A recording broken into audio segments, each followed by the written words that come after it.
Akaniambia mimi sikuwa nakupeleka kazi bure, lazima nilipe. Hapo ndo aliinamisha hiyo kiti. Hiyo pasta hapo ndo aliniajisi na akaniambia nikijaribu kusema nitaishi kuenda kama mzee Kobe. Kamwambia ulinifanya hivyo na mimi niko na mimba na sijui nienda wapi. Akaniambia nitaenda kwa mlima siku 21. Ni kama hiyo mimba ni yangu, haita survive. Na kama si yangu, ita survive. Unaona kama hao wanaume walikusaliti? Walinisaliti. So wanaume nawachukulia tu kama mnyama tu. Tuko family, how are you doing? My name is Kingori Wangeshi.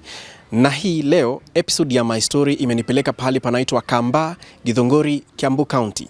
Now imagine this, wale watu ambao unaamini sana wa kukulinda, they take advantage of you and they take you down to a life of misery and misfortune. Hiyo ndio story ambayo tunaenda kusikia kutoka kwake Margaret Njoroge na sister yake Mary Njoroge. Njoo nami. Majina yangu naitwa Mary Wambui. Nimezaliwa Moro. Nikalelewa Moro. Lakini kwa wakati huu nakaa Limuru. Na mimi ni mama ya watoto wawili. Sasa Molo ndio ulisomea huko? Nilisomea huko. Lakini nikatoka kwa saizi tuko huko Limuru. Haya, ulipokuwa unasoma? Nilisoma kuanzia nursery hadi class 7. Vile nilifika class 7, tukaanza kwenda tuition. Hapo ndio head teacher alinipea kazi ya kupanga vitabu kwa ofisi.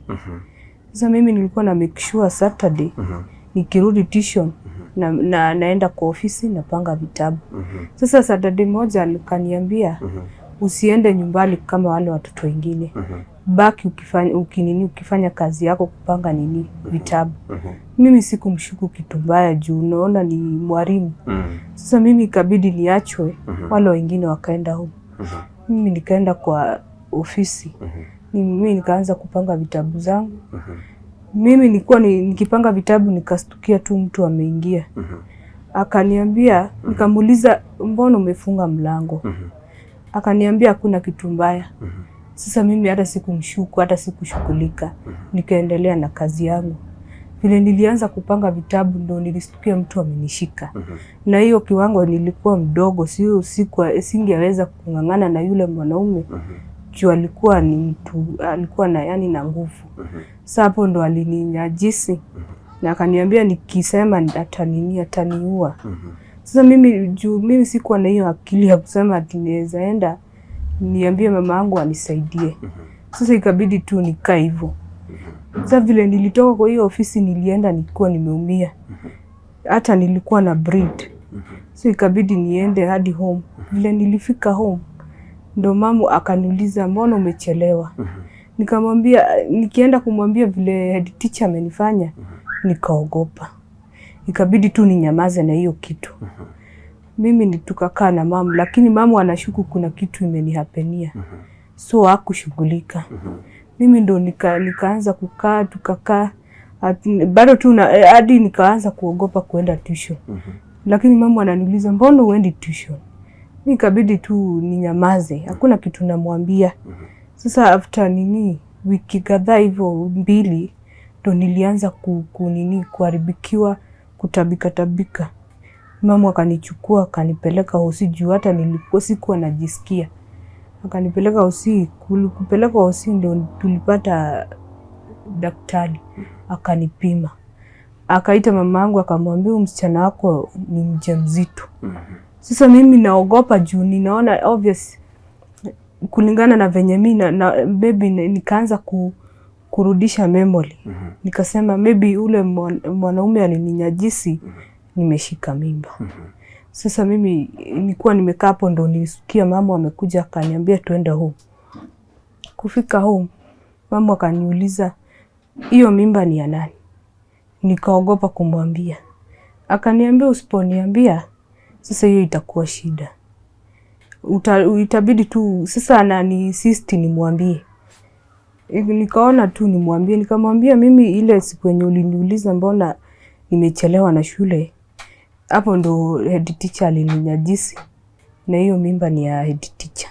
Sasa vile alienda polisi akalipoti akasema huyu msichana ako na mimba na ni wa shule na mimba ni ya head teacher. Nikaulizwa nikasema ikabidi tu maaskari waende hadi shule. Mimi sijui ni nini iliendelea juu huyo hata hakushikwa. Sijui ama ni kuhongana alihongana. Juu mama hakuwa na uwezo wa kushindana na yeye. Hakushughulika. Ikabidi turudi nyumbani. Lakini vile tulirudi nyumbani ndo maisha ikakuwa ngumu. Mamangu juu ya stress, niko mjamzito na niko mdogo, akaanza kushikwa na depression. Sasa unapata wakati mwingine anatoka tu, unaona ni kama anataka kutoa nguo, anaanza kukimbia huko. Sasa ikakuwa maisha ngumu. Sasa hata wakati mwingine tulikuwa jirani ndo alikuwa anakuja anatuangalia. Juu mimi sina uwezo wa kuenda kazi, niko mjamzito, hakuna mahali naenda. Mama ndo huyo ma stress, hata kazi yenyewe ni shida. Na hapo alikuwa na shida ya kifua. Ulikuwa unaenda shule? Sikuwa naenda shule. Uliacha kusoma? Niliachia masomo yangu hapo vile nilishika mimba. Hapo ndo niliachia masomo. Ikabidi nikae tu nyumbani. Juu hata singeweza hata kuenda mahali. Juu naona hata singerudi shule. Ikabidi tu niachie masomo yangu hapo. Wale wanafunzi wengine walikuwa wanakuchukulia aje? Wananichukulia tu yani unapata mtu wananichekelea. Yani maisha ikakuwa ngumu.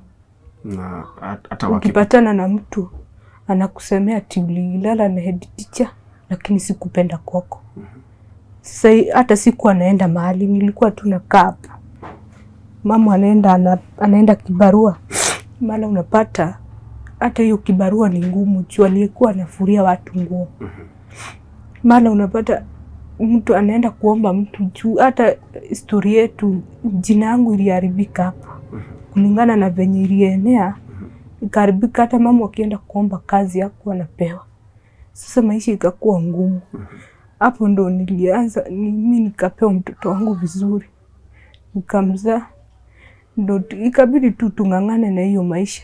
Sasa mama ndo alianza kuzidiwa kabisa na kifua. Wala unapata amefungana, hakuna pesa ya kumpeleka hosi. Inabidi tu tung'ang'ane. Sometimes hata unaweza pata nimeamuka nimepata amefungana tu. Wakati mtoto alifikisha miaka 2, hapo ndo nilianza kusaidia mama kwenda kibarua. Sasa tulikuwa tunaenda na mama juu hiyo kuinama sana ama kuguza maji, na anabidi akae na mtoto. Nafanya hiyo kazi. Sasa mimi ndo nilikuwa sometimes namsimamia. Unapata tunanunua dawa hizi za kufungua kifua, yani kupunguza uchungu. Sasa mimi tukang'ang'ana na hiyo maisha. Hapo ndo nilipatana na mama. Akaniambia, mimi nikamuelezea shida zangu. Ngoja kidogo. Kwenu mmezaliwa mkiwa watu wangapi? Tuko 5. Mko 5? Na hao wengine walikuwa ushago. Mimi ndo nilikuwa nakaa na mama. Wewe ndiye last born? Kuna mwingine nyuma. Okay. Lakini huyo ni kijana. Haya, mkapatana na mama? Nikapatana na mama mwingine hapo tu jirani. Nikamuelezea shida zangu, akaniambia kuna aposto. Huwa anaelezea mtu shida zake, ndio unajua mahali utaanzia. Unajua ni nini inakukula. Sasa mimi nilimwambia wewe nipeleke, maybe naweza saidika, hata mama tujue ni nini aombewe. Juu hata maybe hii kifua inaweza kuwa ni shida mbaya. Mimi huyo mama alinipeleka. Alikuwa anakuja huduma Monday. Tukaenda na huyo mama. Vile tulifika pale akanielezea shida zangu. Akaniambia kenye inanikula, yani mashida mingi. Alikueleza ni nini? Aliniambia ati vile nilizaliwa, kuna mama alichukua nguo yangu nilikuwa mdogo. Life yangu ikuwe yani ya mateso. Sasa mimi hivyo vile aliniambia hivyo, na akaniuliza kama naweza taka kazi. Nikamwambia mimi sina shida. Juu mtoto ni mkubwa, naweza muachia mama. Akaniambia kuna mama Nairobi anatafuta mtu wa kazi. So unaweza kupeleka. Nikamwambia labda uongee na mama. Ndo nikienda huko mama awe anajua. Vile nilienda akaniambia kuna siku tutapatana. Tuende kwa mama yako. Ndo tuongee na mama kama ni ataitikia uende kazi uende. Mimi hiyo siku ilifika. Tukaenda tukaongea, mama akasema yeye ana shida. Ataniangalilia mtoto. Hiyo time mtoto alikuwa na miaka 2.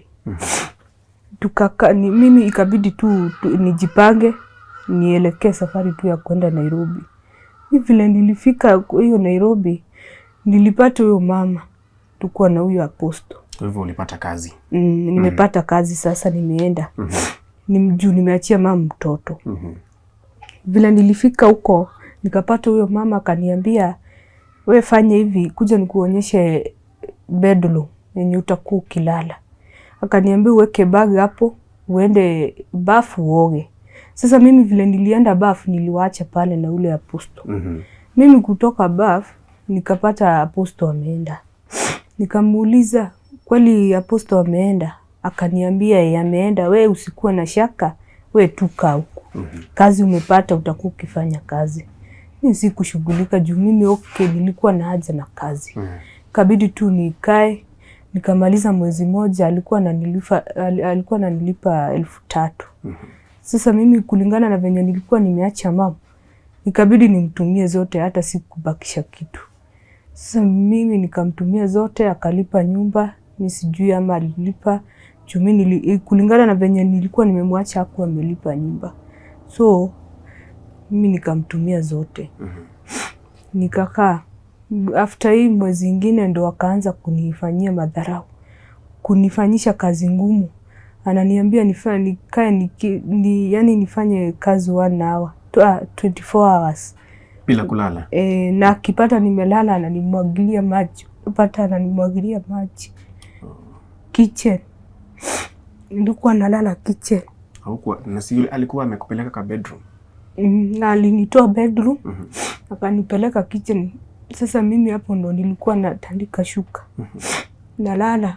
Na hiyo shuka ni kuiba tu, nilikuwa naiba. In case nikianza kusikia uzingizi nitandike hapo nilale. So akinipata na hiyo shuka alikuwa ananinyang'anya. So akinipata tu bola tu nikiwa nimelala. Unapata amenimwagilia maji. Nasikia tu nimemwagiliwa maji. Na kazi nimefanya yote. Lakini anataka tu nikae hivyo. Chakula ananiambia nikule mabaki ya watoto. Napata napitia shida mingi sana. Hiyo mwezi ndo iliisha. Nikamwambia nilipe, mimi sitakaa huko. Akaniambia nimekulipa na ile chakula yenye unakulaga huko. Nikamuuliza mabaki ya watoto, hiyo ndo unanilipa nayo? Na ile mateso yenye napitia huko. Ndo alinifukuza akanirushia bagi nje ya gate. Akaniambia nisiwahi kuona huko. Unaweza kumbuka ilikuwa mtaa gani? Nairobi. Wapi? Saidi za Ruai. Okay. Mimi kabidi nikaa hapo, sina mahali pa kwenda. Na sina simu, mama ana simu atineza mpigia. So hata hiyo pesa yenye nilikuwa nilimtumia na simu ya jirani amtolee tu. Sasa mimi kaa na shida, lakini hapo kuna mama alikuwa anauza duka hapo. Akaniuliza ni nini Mary? Kamwambia mama amenifukuza na hajanilipa pesa. Na mimi sina pesa ya kwenda hadi home. Akaniambia sasa mimi nitakusaidia aje? Mimi nikamwambia, nikakumbuka nilikuwa na namba ya Apostle. Nikamwambia nisaidie simu nipige namba iko hapa. Akanipe. Mimi vile nilipigia Apostle nikamwambia nimefukuzwa, hata hakuongea kitu kingine. Akaniambia wacha nitakutumia pesa. Ukuje utoke huko ukuje uende kwenu. So aliniambia nitumie pesa niende kwetu. Na vile alituma na hiyo namba ya huyo mama akanitolea. Nikabeba before nipande gari akaniambia na ukifika mahali fulani usimame. Mimi nikiingia kwa gari nilikuwa najua obviously nitashuka mahali fulani. Mimi nikapanda gari Vile nilifika hapo nikaomba simu, nikampigia, nikamwambia nimefika. Hata hakuwa mbali juu ilikuwa ni kama hoteli tu. Lakini hiyo hoteli ilikuwa mahali hakuna nini ati broti hivyo. Ilikuwa imejengwa tu mahali peke yake. Mimi nikasema hakuwa mbali, alikuwa tu around hapo. Mimi hata nikishuka gari aliniona. Akakuja. Akaniambia niongojee dakika kadhaa nikuje. Mimi ikabidi tu nisimame hapo. Akakuja akaniambia niingie kwa gari. Mimi nikadhani maybe ananipeleka huko. Vile niliingia kwa gari ndo akalock milango ya gari. Alafu hiyo gari ilikuwa nje, ungeona mtu akwa ndani. Sasa maybe umuone akwa nje. Mimi nikashindwa. Mimi unajua siku ati najua ati nilikuwa nadhani ukiingia kwa gari lazima milango iloko. Ndo ati muendelee na safari. Na mimi vile niliingia ndo akalock. Mimi hata sikumshuku kitu mbaya. Akaniambia sasa tunawacha nikupeleke huko.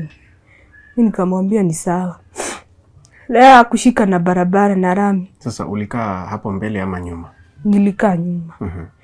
Kushika na lami. Kuna njia ilikuwa imeingia na msitu. Akaingia na hiyo njia. Nikashindwa ananipeleka wapi. Mimi hata sikushughulika. Juu mimi nilikuwa ndani maybe kuna kitu anataka kufanya. Lakini si kitu inanihusu. Sasa tukaingia kwa hiyo msitu. Na hata ukiangalia si ati ni mahali kulikuwa kunapitwa na watu. Ni kama tu wanyama vile tu unaweza enda uangalie tu upate ni wanyama tu. Mimi tukaingia hapo nikamuuliza kwani unafikiria aje? Akaniambia mimi sikuwa nakupeleka kazi bure. Lazima nilipe. Nikamwambia mimi sina pesa. Na huyo mama amenifukuza, akaniambia ana pesa, amenilipa na chakula. Akaniambia mimi sitaki kujua, lazima unilipe. Hata hiyo 500 nimekutumia unipatie. Zenye umebakisha. Nikamwambia mimi zenye nimebakisha tu ni hizi. Nilikuwa nimebakisha tu 200, 300 hapo. Mimi hata hakuzichukua. Alizichukua akaziweka kwa hiyo kitu kingine. Vile nilimwambia mimi niko na hizi tu. Nikamwambia acha kwanza niende home. Nikipata kazi nitakulipa, nitakutumia pesa. Kaniambia mimi nataka unilipe saa hizi. Mimi nikashindwa ni kweli anataka aje. Hapo ndo aliinamisha hiyo kiti. Nikienda kufungua mlango nikapata amelock. So hata ningepiga nduru hakuna mtu mwenye angenisaidia. Hiyo pasta hapo ndo aliniajisi na akaniambia nikijaribu kusema utaishi kuenda kama mzee Kobe. Sasa mimi nikaogopa juu naona ni mtumishi wa Mungu. So anaweza kunenea mambo mabaya ikuhapenie. Sasa nikuulize, mtumishi wa Mungu anakufanyia kitendo kama hicho? Mimi akanijisi na akaniambia atanipeleka huko. Akaniambia siku yenye utasema hiyo maneno utaishi kuenda kama mzee Kobe. Mimi nikaogopa. Mimi hata hakunifikisha nyumbani. Alienda akanitupa kwa msitu. Vile mimi nikamwambia heli ungenipeleka hadi nyumbani. Hata kama umenifanyia hiyo kitendo, ungenipeleka. Akaniambia toka nitoke kwa gari yake. Sasa kwa hiyo msitu yenye alikuwa amekupeleka? Kuna ingine sasa vile alishika barabara ya kunipeleka home. Kuna msitu before ufike home. Kuna msitu inakuanga hapo. Sasa hiyo msitu si ati ni watu wanapitianga. Ni wanyama tu. Mimi akaenda akanisimamisha hapo akaniambia nitoke. Mimi ikabidi tu nitoke, singekuwa na otherwise. Mimi nikaenda nikakalia mawe ingine. Sasa mimi sikuwa na uwezo ati gari kuna gari inapita hapo. Nikakaa sana before gari kuje. Ati ya kubeba watu. Kuna mama alikuja. Akasimamisha gari akaniona kunikuwa nimekalia mawe. Akakuja akaniuliza msichana nini unafanya kwa kichaka saa hizi? Nikienda kumwambia venye huyo apostle alinifanyia. Nikaogopa, nikakumbuka venye aliniambia. Nikamwambia mimi ni fea imeisha, wakanitupa hapa. Akaniambia si hata kama nikutupa mbona wanakutupa kwa kichaka. Nikamwambia watu wamenitupa hapa. Nikabidi tu akaniambia ulikuwa unaenda wapi? Nikamwambia nilikuwa naenda Moro Town. Akaniambia nitakupeleka juu huko ndo naenda. Nikabidi tu anipe lift. Alinibeba tu na roho safi.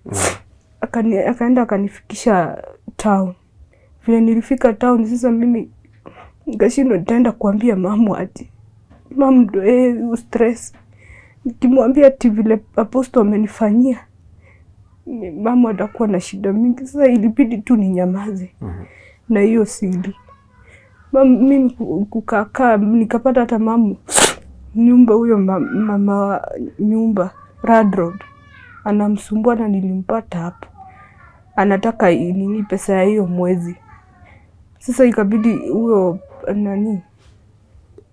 Radroad akaleta shida. Sasa ikabidi watoe vitu zetu. Sasa tulikaa hapo nje. Bahati mzuri huyo mama tu mwenye alikuwa amenitafutia kazi, alikuwa amenipeleka kwa Apostle. Akamwambia kuna kazi inasemekana kuna mtu anataka mtu Thika, mtu wa kazi. Akaulizwa unaweza enda? Mama akasema Sasa pesa yenye alitumiwa tuliwagawana na katikati, mimi nikaenda kwa shushu. Yeye akaenda na Thika. Mimi vile nilienda home, mimi nikakaa. Kabidi tu nikae huko nikupata shushu na yeye hana uwezo.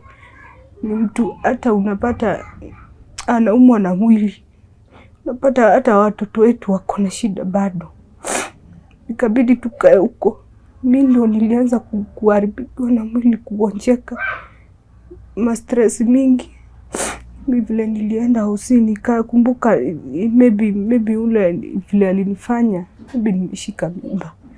Vile nilienda hospitali nikaambia daktari anipime. Daktari akaniambia kwa mjamzito. Sasa mimi nikashindwa sasa nitafanya aje. Huyo mama ndo alienda kazi. Sijui ama atawezana na hiyo kazi juu ya shida ya kifua yake. Kulingana na kwenye ninakaa, shushu ndo huyo ako na mashida yake kushinda akigonjeka mwili. Watoto wetu wana mahali ati kuna mwenye anaweza saidia mwingine. So sisi wote tuko na shida. Mimi nilikuwa nimebeba mtoto wangu. Kaenda nikaambia huyo daktari anisaidie. Nikakumbuka ile namba ya Apostle, siku nilikuwa nimeshika na kichwa. Kabidi nimpigie. Kamwambia ulinifanya hivyo na mimi niko na mimba na sijui nienda wapi. Akaniambia nitaenda kwa mlima siku 21. Ni kama hiyo mimba ni yangu, haita survive.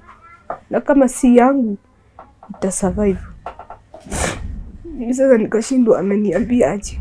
Kabidi tu akakata simu.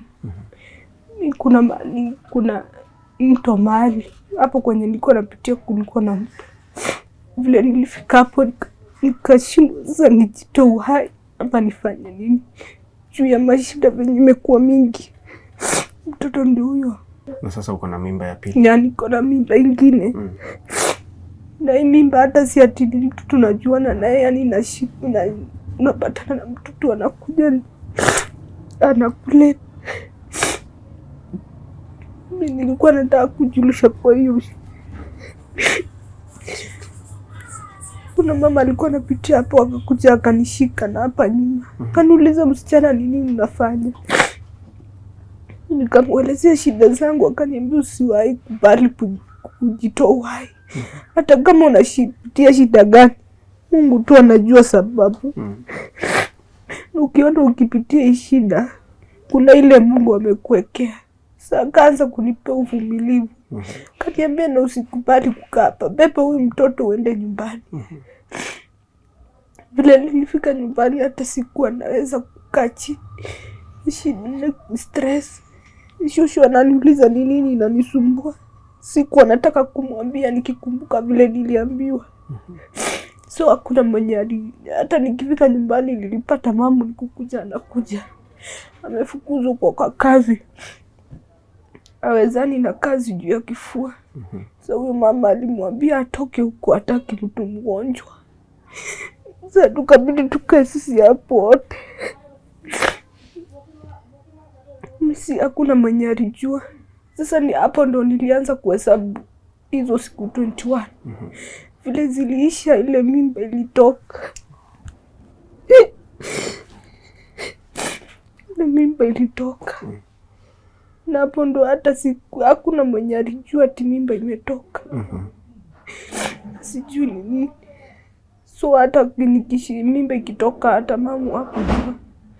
Hapo ndo tukaanza mashida. Kaanza kuwa na shida ya hapa chini.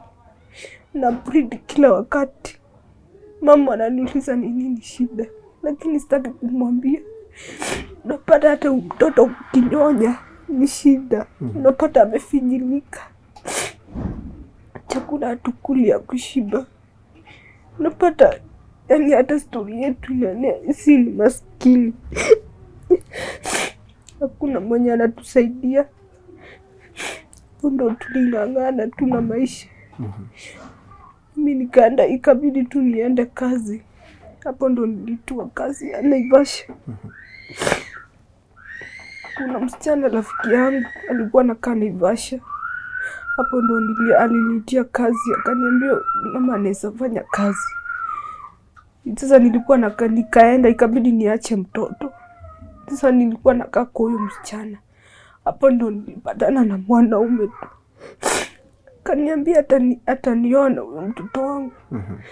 Lakini hakuwa ananiambia ati ako na mwanamke, bibi yake. Sasa ni kama alikuwa nyumbani tu. Na mimi nikaona mashida venye kumekuwa mingi. Kabidi tu nioleke.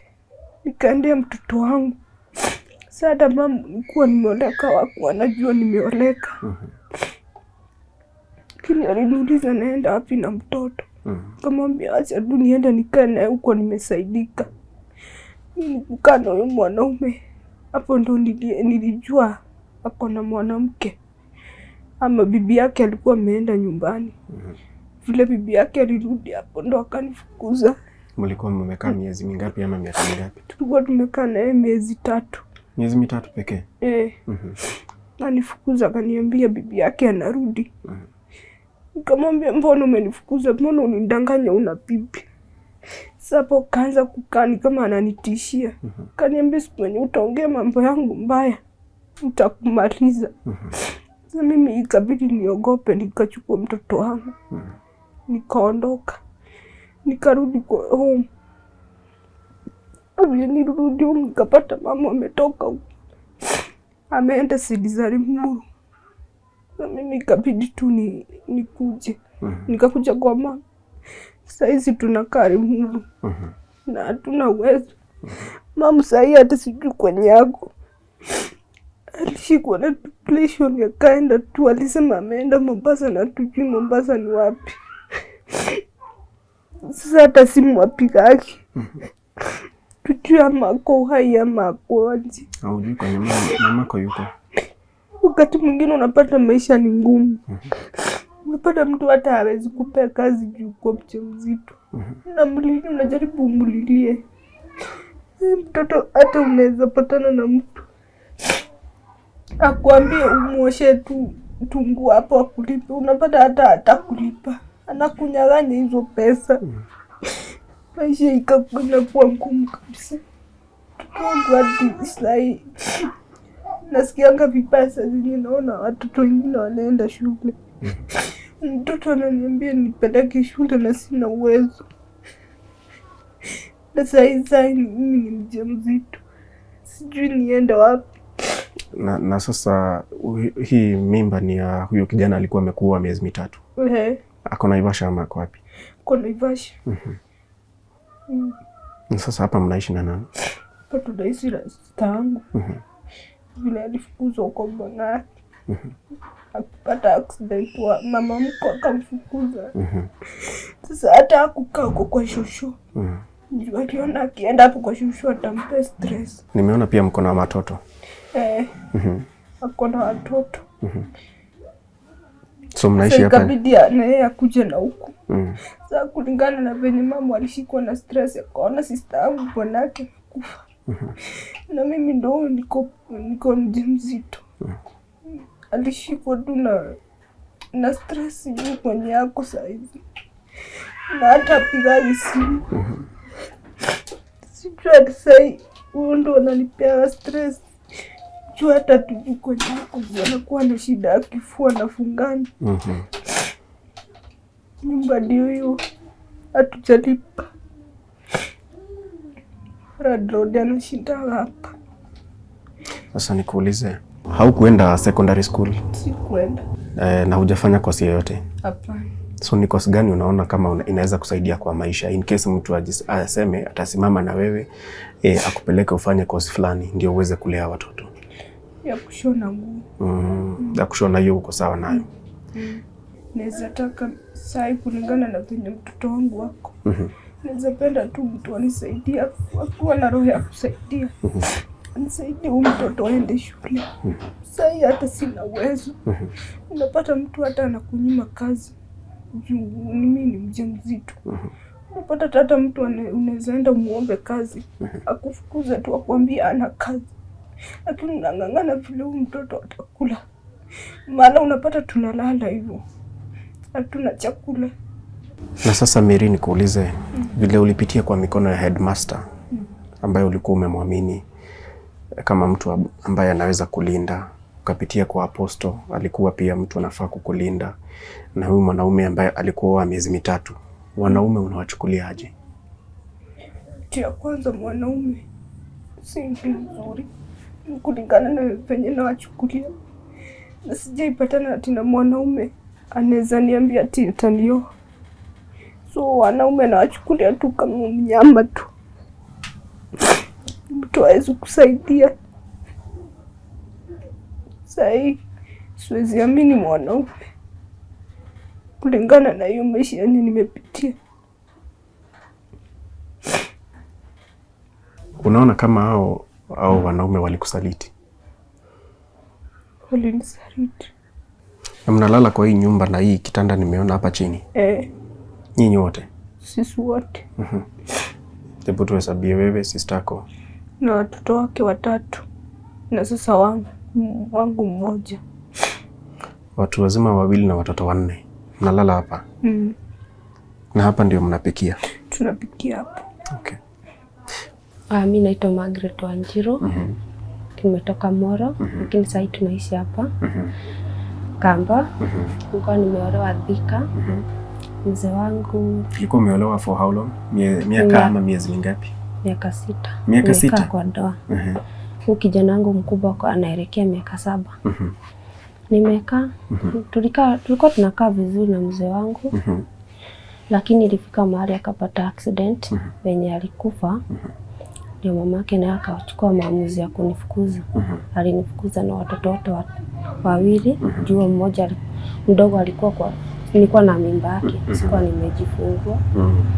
Venye sasa nilikuja hapa kwa mamangu naye anakuwa na shida ya depression, kama venye Mary amesema. Aliona masida nikaa zimekuwa mingi, niko na mimba.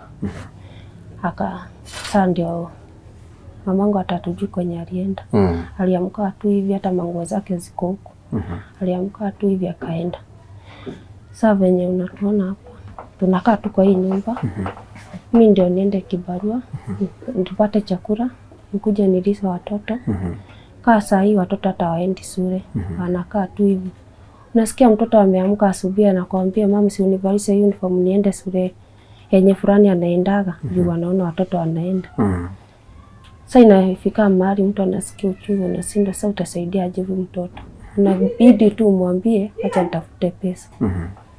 Kasa hii naenda vibarua. Kuna sometimes vibarua unaenda hivyo unakosa. So unaona ukifika kwa nyumba mtoto anakuuliza mama umekuja na nini? Unamwambia hakuna. Unabidi tu mlale. Unaweza kuwa labda umeenda umefuria mtu manguo, amekupea unga. Una makaa, una mafuta. Sasa inabidi mnapika na makaa? Tunapika na makaa. Sasa inabidi hiyo unga naongea kidogo Magi. Mnapikia hapa? Tunapikia. Kwa hii nyumba inatoshana hivi? Na makaa. Na mnaitoaga jiko huwa mnatoa nje wakati mmemaliza kupika? Tunaitoa hapa nje. Lakini kasa hivi venye kuna baridi, inabidi ikae huku ndio iweke nyumba joto juu ya watoto. Sasa Magi, jiko hamfai kulala nyumba moja na jiko, especially kama ni ndogo hivi. Kulala hatuwezi lala nayo, lakini kaa saa hii mchana tukiagiza tupike labda lunch. Tunaona hiyo makaa tutaitoa, iweke nyumba joto. Kaa saa hii venye kuna baridi. Lakini kulala tunaitoa hapa nje. Unafungua dirisha ndio hewa ingie. Otherwise, mnaweza tu jipata mmelala, kumbe ni hiyo gas imeingia kwa mwili. Na mkilala ni hivyo, mtalala kabisa. So kama mnaitumia, mfungue dirisha mchana. Na usiku mnaitoa nje. Kabla hatujapata solution ya gas, ndio? Yeah. Sasa unaona ukilipo na unga, nikilipo na unga, labda hatuna makaa, hatuna mboga. Sasa inabidi naambia mama mwenye ako hapa chini na hoteli umeiona. Na Muingereza kuna jiko anatumia hapa ya kuni. Namwambia acha nipikie watoto ugali hapa, hata at least wakula ikiwa kafu, wasilale njaa. Sasa inabidi napikia watoto ugali hapo, wanakuja wanaikula ikiwa kafu. Hao wakubwa 3 wanaweza kula. Lakini mdogo inabidi sasa na kunyonya tu, juu hawezi kula ugali kafu. Sasa maisha imekuwa ngumu kabisa. Kaa hii nyumba yenye tunakaa. Landlord alikuwa hapa asubuhi. Alikuwa amekuja kukujia pesa. Unalipa pesa ngapi? 1,000. Lakini kwa saa hii tuko na miezi 3 hatujalipa. Sasa inabidi juu mamangu kwenye yako. Namwambia mama anakuja. Mama alisema atatuma pesa. Sasa tumeishi kumwambia mama atatuma. Inabidi na yeye anavumilia tu. Lakini alikuwa hapa asubuhi. Ati anakuja sasa hii mwezi. Kamwambia hapana, saa hii mama hajatuma, hata hajapiga simu. Akatuliza siku ya mwisho kupiga simu ilikuwa lini. Sasa kwa bidii mdanganye tuko na wiki 2 hajapiga. Sasa inabidi na yeye anazoea tu. Anavumilia. Tuseme kwa wiki mnapika mara kama ngapi hivi? Kupika chakula. Unaweza pata tumepika mara 2, 3. Sasa hata watoto sometimes unaona hii hoteli wenye huo mama sasa akipika chakula. Unaona sasa akipika ugali, hiyo sufuria ugali. Tunamwambia asiweke maji. Anatolea watoto, anawapea. Sasa unaona shida yenye iko, hao wakubwa atakula hiyo nini ya ugali, lakini aka kadogo akaezi kula. Sasa inabidi huo mtoto ananyonya kabisa. Mimi naitwa Susan Wajiro Dhuo. Mimi ni mzaliwa wa hapa. Na mimi nafanyaga kazi ya hoteli. Ni kweli Mary na Magi walikuja hapa na mama yake akawa mbele. Akaja tukasaidiana, alafu yeye hawa wengine wakakuja. Alafu akaniambia wacha aende akatafute kazi. Sijawasikia ripoti yoyote, Sauli sijui pahali yako, lakini watoto tuko nao na wakiwa na shida tunasaidiana. Nasaidia saa ingine hawana kitu. Nawapea ile niko naye, tunagawana wenye tuko naye. Sauli hata sisi hatuna. Ni kutafuta tu tunatafuta. Hebu tueleze unawasaidia kwa bidhaa gani na kwa njia gani? Nawasaidia kama ni kupika. Kama saa ingine hawana hata kitu ya kupika, tunakula pamoja. Na makaa, kama makaa tunapikia hapa kwa kuni. Si unaona hata mimi saa hii natumia kuni tu. Tunatumia hiyo. Tunatumia hii jiko. Kama hawana kitu, hawana makaa, tunapikia hapa pamoja. Kwa hivyo walikuwa na shida na mimi hata sijui kwao. Kwa hivyo ni wageni. Wakaja karibu na mimi, nikawasimamia. Hata hii nyumba ni mimi niliwatafutia, hata saa hii hawajalipa miezi 3. Na mwenyewe ni mimi anauliza maswali. Kwa hivyo unadhibitisha kwamba wanapitia hali ngumu ya maisha? Hali ngumu ya maisha wako naye. Ndio hiyo wamesimamia. Kuna wakati anatokea hizi madhundo. Huyu mdogo nilimpeleka hapa hosi, nikamwambia ni venye akuli vitu zenye zinamsaidia kwa mwili yake. Sasa inabidi tu kazi yake ni kunyonya tu. Sasa mtoto amefikisha mwaka hajatembea bado. Juu akuli vitu zenye zinafaa kukuliwa na mtoto mdogo. Kupika kama uji. Mtoto hata sijua mama ikunywa uji. Na wewe wakati unamnyonyesha unakuanga umekula nini? Hakuna. Sasa hata kuna wakati namkaga nasikia tu kutetemeka. Juu ya venye mtoto ameninyonya usiku na hatukuwa tumekula. Hiyo asubuhi venye tumeamka hakuna chai. Sasa inabidi tu mtu anang'ang'ana. Ananyonya kitu yenye hakuna. hivyo ndivyo tunakaa. Mngetaka kuishi maisha better, yani mazuri zaidi kuliko haya, si ndio? Mimi naweza furahia sana tukiweza pata maisha mzuri, kama watoto waende shule, waache kusemaga mama si utupeleke shule fulani tuendane na fulani. Tukaa ni maisha mzuri. Juu saa hii maisha yenye tunakaa ni ngumu kabisa. Ngumu kabisa. Juu kama venye unasikia hatukula chakula zenye unaweza sema tu watoto wanakula chakula ya kusiba. Matunda wanaionea kwa soko wakiona wengine wakikula, mama si uninunulie ndizi, hauna pesa.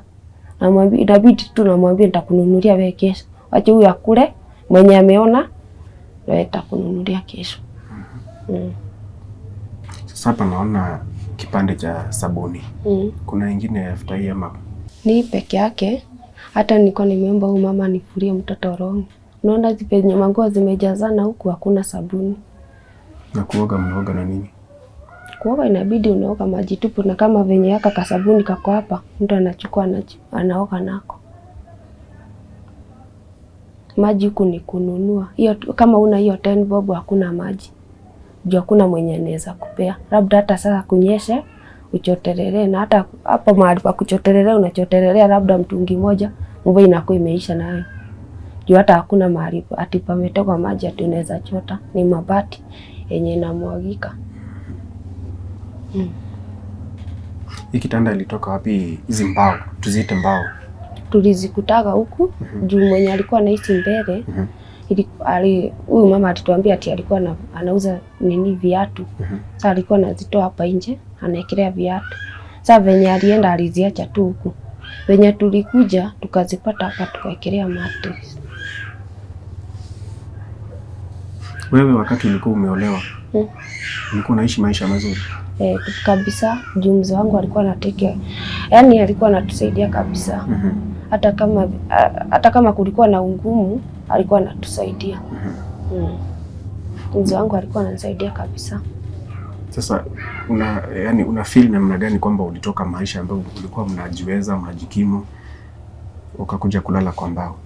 Nasikia vibaya sana juu hata watoto, unajua sasa huyu mkubwa alikuwa anajua baba yake, lakini hajaijua kufa ni kumaanisha nini. Kuna wakati unasikia ananiambia, "Mama, sitwende kwetu. Sitwende kwenye tulikuwa tunakaa na baba." Sasa inabidi unavumilia tu uchungu, unamwambia hapana. Tutaenda siku nyingine baba akikuja. Sasa inabidi unamwambia baba atarudi na baba hawezi rudi. Uko na message gani kwa mother-in-laws wale wanafukuza wasichana wakati ambapo bwana amefariki? Inaweza waomba wasichukue hiyo amuzi ya kufukuza mtu. Juu labda mtu kwao wako na masida. Umemfukuza, ako na watoto, hakuna mahali anaweza enda. Ataenda tu kwa mamake na kuhangaika kwenye mtu anahangaika. Juu kasa huyo mama angekubali nikae kwa hiyo nyumba, ningekuwa natafutia watoto vibarua, chakula na kaa tu kwa hiyo nyumba. Sasa venye alinifukuza, sasa alinianzishia maisha ingine ngumu kuliko yenye nilikuwa nakaa. Juu amenipeleka mahali nakondeswa nyumba. Amenipeleka kila kitu, mahali nimeenda ni kununua kila kitu. Ununue mboga, ununue maji, ununue kitu, hakuna kitu ya bure. Sasa angekubali nikae hapa, kulikuwa na samba. Kitu kama mboga singekuwa nanunua. Kitu kama kitunguu singekuwa nanunua. Maji singekuwa nanunua. Nyumba singekuwa nalipa. Hiyo maisha ingekuwa ngumu. Lakini mkishikwa mkono na mtu yeyote, wewe na sister yako mnaweza jisimamia. Tunaweza jisimamisha na tunaweza furahia sana. Tutoke kwa hii maisha. Juu hii maisha ni ngumu. Mtoto anaamka asubuhi anakuuliza, "Mama, tunakunywa nini?" Sasa unasikia tu uchungu kwa moyo, lakini unavumilia tu, unamwambia Mungu atakuja tu. Kitambo masaa zingine zifike, tawanunulia chai. Na sasa hiyo hujategemea, hata ujui kwenye utaenda kutoa hiyo chai. Lakini umemwambia hivyo. Unapata watoto hata saa hii ni venye kuna baridi, wanakuwa wamelala huku juu ya njaa, hawezi toka nje. Wakitoka nje labda asimame hapa juu, tena asikie, unajua sasa hajakula, nasikia tu kitetemeko, anarudi kwa kitanda analala. Sasa mtu akitoka hivi akipata watoto wamelala, mtu anasikia uchungu juu hao watoto hawajalala ati juu ya kusiba, wamelala juu ya njaa. Wengine wako shule lakini wako wamelala. Sasa hizi sufuria zilipika jana. Mtapika nini lunch? Hata hatujui kenye tunapika. Sasa Duka leo sijapata kibarua.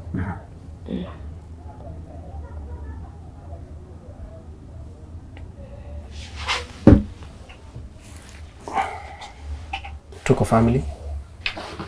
This is a borrowed piece of a basil. This is their life. Ikiisha labda waombe nyingine. And I think this signifies the kind of struggles that they're going through as a family, because this is now a family of 2 sisters and their children. We can do something for them. It's really sad and touching.